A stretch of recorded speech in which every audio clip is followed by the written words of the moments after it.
Hello everyone, I am Meenu और आप मेरे साथ सुन रहे हैं अनडिजायरेबल मैरिज का एपिसोड नंबर 72। वंश की बात सुन रिवा उस लड़की को देख बिना किसी भाव के बोली, मैडम का कहना है कि मैंने आपको फंसाकर आपसे शादी की है। इनके मुताबिक शादी से पहले भी हमारे बीच कोई फिजिकल रिलेशन था, जिसके जरिए मैंने आपको ब्लैकमेल किया मुझसे शादी करने के लिए। उनकी इस बात को मैंने सुन लिया और मुझे लगा कि इनके दिमाग में बहुत ज्यादा भूसा भरा है, तो सोचा क्यों ना अपने हाथों का इस्तेमाल करके थोड़ा झाड़ ही दूं। और ये कहते हुए वो एक बनावटी मुस्कुराहट के साथ कभी वंश को तो कभी उस जमीन पर बैठी लड़की को देख रही थी। वहीं उसकी बात सुनकर वंश का चेहरा भी गुस्से से लाल हो गया और वो उस लड़की को घूरते हुए बोला, कोई क्या कहता है क्या नहीं, इससे मुझे कोई फर्क नहीं पड़ता। सच्चाई हम दोनों जानते हैं और वो हमारे लिए काफी है, जो ये है कि मैं तुमसे मोहब्बत करता हूँ, एंड दैट्स इट। और मुझे लगता है कि मैं कुछ लोगों को यहाँ गॉसिप करने और झूठी अफवाह फैलाने की तनख्वाह तो नहीं देता, तो अब वो अपना सामान बांधकर यहाँ से निकल सकते हैं। टर्मिनेशन लेटर उन तक पहुंचा दिया जाएगा।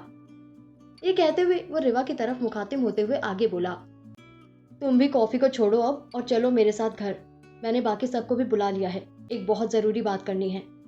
और ये कहते हुए रिवा को बिना आगे कुछ कहने का मौका दिए उसका हाथ थामकर वहां से निकलने लगा। पर तभी उस जमीन पर पड़ी लड़की ने वहां से उठते हुए उनसे कहा, सर प्लीज ऐसा मत करिए, मुझे मत निकालिए, ऐसे तो मेरा करियर खत्म हो जाएगा। सर एक आखिरी चांस दे दीजिए मुझे, मैं वादा करती हूँ आगे से ऐसा कुछ नहीं कहूंगी। ये जॉब मेरे लिए बहुत इंपॉर्टेंट है सर, मैं इसे खो नहीं सकती, प्लीज। और ये कहते हुए उसकी आंखों से आंसू बहने लगे। वहीं उसकी बात सुनकर वंश उससे बोला, ये सब ऐसी बातें करने से पहले सोचना चाहिए था, पर फिर भी जिसे तुमने गुस्सा दिलाया उससे पूछ लेता हूँ कि उसका क्या मानना है इस बारे में। उसके फैसले पर तुम्हारा करियर टिका है। ये कहते हुए वो रिवा की ओर देखते हुए उससे बोला, कहो तुम क्या चाहती हो। वंश की ये बात सुनकर रिवा ने एक नजर उस लड़की को देखा, जिसके चेहरे पर इस वक्त कोई चालाकी या गुस्सा नजर नहीं आ रहा था, बल्कि नजर आ रही थी तो मजबूरी। ये देख वो वंश की तरफ मुखातिब होते हुए बोली, एक चांस दे दीजिए, क्योंकि इसे इसके किए की सजा मैं दे चुकी हूँ और जो सजा आप देना चाहते हैं वो इसका पूरा करियर खत्म कर सकती है, जो शायद बहुत ज्यादा बड़ी सजा हो सकती है इसके लिए। इसलिए एक वार्निंग देकर छोड़ दीजिए।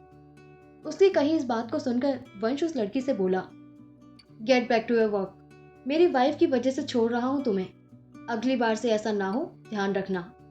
और ये कहते हुए रिवा का हाथ थामकर ऑफिस के बिल्डिंग से निकल गया। जब दोनों गाड़ी में बैठे तो रिवा बोली, बात क्या है जो हम इस तरह इतनी जल्दी में घर जा रहे हैं, कुछ तो बताइए। जिस पर वंश गाड़ी की स्पीड बढ़ाते हुए बोला, घर चलो सब पता चल जाएगा, यहाँ पर ये बात नहीं होगी।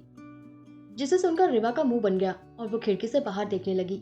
वहीं उसे इस तरह देख वंश गाड़ी चलाते हुए मुस्कुराकर बोला, सुनो जरा, क्यों ना मुंह बनाया करो, अगर हमसे नाराजगी है तो उसे शौक से जताया करो, जाना कम से कम अपने गुस्से को तो मोहब्बत की तरह पर्दों के पीछे ना छुपाया करो। और ये कहते हुए उसका इशारा साफ साफ रिवा की तरफ था, जो उससे अपने जज्बात छुपा रही थी। वहीं ये शेर सुनकर रिवा के चेहरे की खोई हुई मुस्कुराहट, हया और सुर्खी तीनों ही वापस आ गई।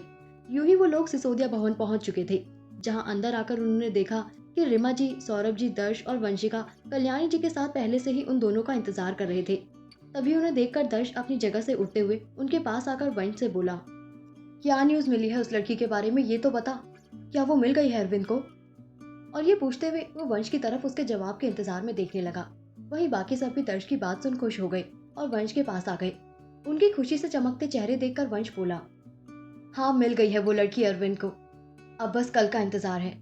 कल तुम्हारी एंगेजमेंट पार्टी में सारा किस्सा खत्म होगा, वो भी मीडिया के सामने। और ये कहते हुए उसके चेहरे पर एक तिरछी मुस्कुराहट थी, पर तभी उसके मन में कुछ आया और वो दर्श, वंशिका और सौरभ जी की ओर देखते हुए बोला, देखो, आई नो ये तुम दोनों और अंकल के लिए बहुत बड़ा दिन है, हमारी सारी फैमिली के लिए बहुत बड़ा दिन है, पर मैं इस मैटर को भी सारी खुशियां आने से पहले ही खत्म करना चाहता हूँ। और अगर आप लोग नहीं चाहते कि इस बारे में कल कुछ हो तो हम इस चीज को डिले भी कर सकते हैं। ये सुन कोई और कुछ कहता उससे पहले ही सौरभ जी बोले, कैसी बात कर रहे हो वंश, तुम सारे बच्चों की सलामती और खुशियों से ज्यादा कुछ इम्पोर्टेंट नहीं है। इनफैक्ट मुझसे ज्यादा खुश कोई नहीं होगा अगर कल ये सब खत्म हो जाता है तो, ताकि सब चैन से रह तो सके। और ये कहते हुए उन्होंने वंश के कंधे थपथपाए। वही वंशिका और दर्श भी साथ ही बोले, पापा बिल्कुल ठीक कह रहे हैं, हमें भी कोई दिक्कत नहीं है।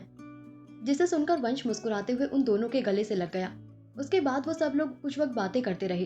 फिर रिमा जी, सौरभ जी और दर्श वहां से लौट गए। उनके जाने के बाद जैसे ही रिवा और वंश अपने कमरे में आए, रिवा अपनी धुन में ड्रेसिंग टेबल की ओर जाने लगी कि तभी उसका पैर वहां बिछे कारपेट में जा उलझा और वो गिरने को हुई। लेकिन ऐन वक्त पर वंश ने उसके हाथ को थाम उसे गिरने से बचाया और अपनी ओर खींच लिया। उसके ऐसा करते ही रिवा का चेहरा सीधे आकर उसके सीने से टकराया। जैसे ही वो उससे दूर होने को हुई, वंश ने उसकी कमर में हाथ डाल उसे अपने और करीब कर लिया, जिस कारण वो उसकी नजरों से नजर मिलाने के लिए मजबूर हो गई। दोनों की नजरें टकरा रही थी और दोनों इस वक्त एक दूसरे के इतने करीब थे कि एक दूसरे की सांसों को महसूस कर सकते थे, जो उन्हें एक दूसरे की कुर्बत के लिए बेचैन कर रही थी। तभी वंश बेचैनी की आगोश में बोला, और कितने दिन का इंतजार करवाओगी? अपने दिल में छुपे जज्बात कब दिखाओगी? जिस पर रिवा ने जो कहा, उसे सुन वंश उसे देखता ही रह गया। कब रिवा वंश को अपने दिल की बात बताएगी? क्या होगा आकेश के साथ? क्या होगा इस कहानी में आगे? जानने के लिए सुनते रहिए कहानी के आने वाले एपिसोड्स। Thank you.